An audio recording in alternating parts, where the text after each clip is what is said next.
Welcome back to the final video in the WordPress 101 tutorial series. This video is sponsored by Woo Themes, your one-stop theme shop for professional WordPress themes and top-notch support. In this video, we're going to talk about how to configure your settings to optimize and get the most out of your WordPress site. We're going to cover a lot of ground in this video, so if you're ready, let's dig in. The General Settings subpanel controls the most basic configuration settings for your site, such as your site's title, description, and web address. The admin email address is where WordPress will send automated email notifications for things like new user registration notices. Choose whether or not you want your site to have open registration for anyone, and if you do choose to enable open registration, then choose a default role for these new members. It's a good idea to set this to subscriber, since subscribers can read but not publish or edit content on your blog. Next, select your time zone, the format in which dates and times will be displayed throughout your site, and set your preference for the week starting day. Be sure to save your changes. The Writing subpanel controls the edit interface you use to write new posts and pages. These settings control the size of the editing window, formatting options, the default category in which new posts will be created if no other category is selected, the default post format, and the default link category. We covered the Press This bookmarklet in the previous video, but you can also post directly to your WordPress website via email. Simply enter the email account details here, and WordPress will periodically check for new messages sent to this address. The subject line of your email will become the post title, and the body your actual post content. It's a good idea to make this a fairly secure email address, since any messages received at this address will become new posts on your site. WordPress even generates a few random strings you can use for email addresses if you like. If you plan to post from WordPress from a desktop blogging application or from the mobile WordPress apps, then you'll need to enable the Atom Publishing and XML RPC publishing protocols. And last, you can choose to notify one or more update services each time you publish a new post. This is a good idea since these services then alert search engines to your new content, which will help you get your content indexed more quickly. There are only a few settings in the Reading subpanel, but they're very important. You can decide if you would like your home page to display only your blog posts or one of your static pages instead. If you select a static page, then you're able to pick which of your pages you want to serve as your home page, and then which one you wish to serve as your blog page. Now, this is really useful if you want to use WordPress as a content management system or a CMS. And maybe you'd like the home page of your website to show some welcome text to your site visitors instead of just a list of your blog posts.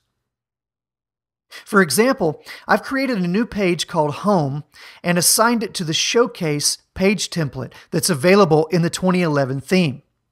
I'll select my new home page as the front page for my site, and my new blog page will display all my articles. If we toggle back to the front page of our site, you can see my new home page featuring the Showcase page template. You'll notice that it has a more distinctive layout with some highlighted text at the top, which serves as an introduction to the site. Just underneath that, we'll see a list of the articles that I've published, with the most recent article being featured here. This page template also makes use of the Showcase sidebar, so I can use this area to display different widgets than those that appear on the inside pages of my site. And if I click on the new blog page, which I've added to my custom navigation menu, we'll see a list of all our articles in the familiar blog format that we've become accustomed to seeing throughout this entire video series. You can also choose how many posts will appear on your blog pages and how many posts will show in your RSS feed.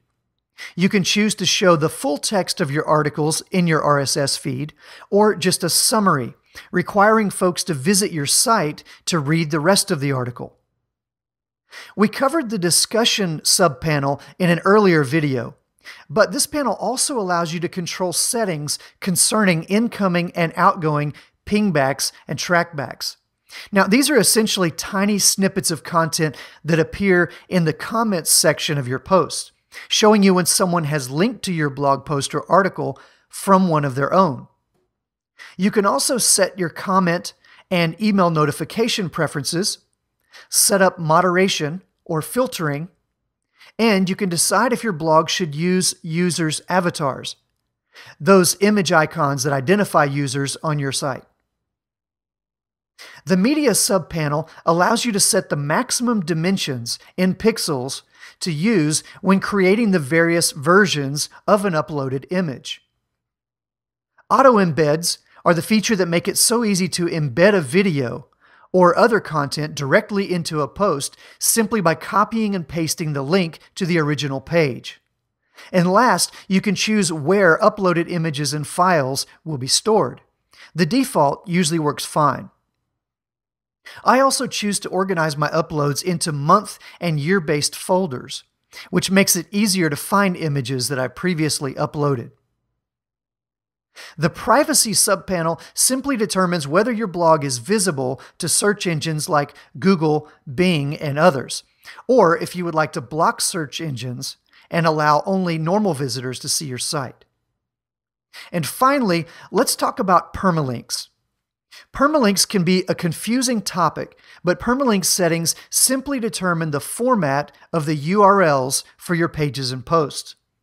By default, WordPress uses web URLs with question marks and lots of numbers in them. But you can and should use more friendly URLs that are also better optimized for search engines.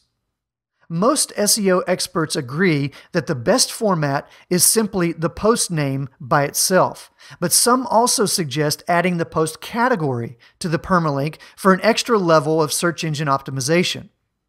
The custom structure field allows you to specify the format WordPress will use when creating URLs for your posts. These variables will be replaced by the actual category and slug for each post. To show you what I mean, let's look at a URL for one of our posts. You can see that WordPress includes the slug for the category and then the slug for this particular post.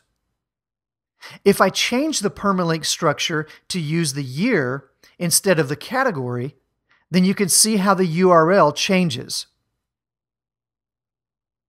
Now, even though some SEO experts recommend using the category and post name, WordPress performs much more quickly and efficiently if you use a number-based field, like the year, at the beginning of the permalink. Using the category can really cause your site to slow down if you have a very large site. So for now, I recommend using year and then the post name. The default values for category and tag base are usually fine in most cases. And that's it. We've now covered all the major functions and features in the WordPress administration area, and you should be comfortable creating and managing your blog or site content. So this wraps up the WordPress 101 tutorial series. But for more screencasts and training videos, be sure and check back with us from time to time. When you're ready to give your website a new look, be sure and check out the fresh, professional WordPress themes available at woothemes.com. And stay tuned to WP101.com for more WordPress tutorials, and good luck with your new WordPress website.